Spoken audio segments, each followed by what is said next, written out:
Why is storytelling so important?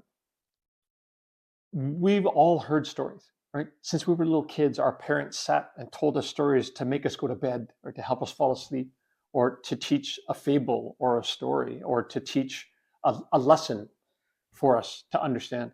So for me, storytelling has been something I've focused on since I've been a little kid. I read an amazing amount as a child. I loved reading books and I loved the story and the arc of the story inside every book. And when I got a chance to practice telling stories when I first started speaking in public, I found my place. I really found that it's an art form to understand, but more importantly, it's one of the strongest paths that we have for communication. All of us understand the concept of a story. But unfortunately, these last 10 years or so, we've lost that ability. We've lost that art form of telling a story. And it's funny because a story doesn't fit in 144 characters anymore.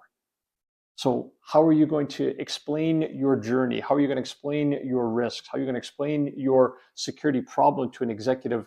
And if you're doing it simply with scary numbers and large PowerPoint slide decks, I don't know about you, but that stuff never worked for me.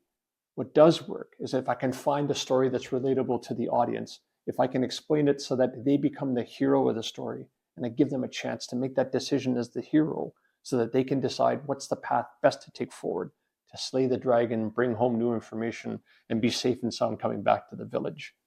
That's what we're trying to do here in security as well. Is we want to be able to teach security professionals how to tell the story to executives, give them the objective perspective of what's the risk, make them the hero of the journey, let them decide the path that we need to take forward, and let them decide.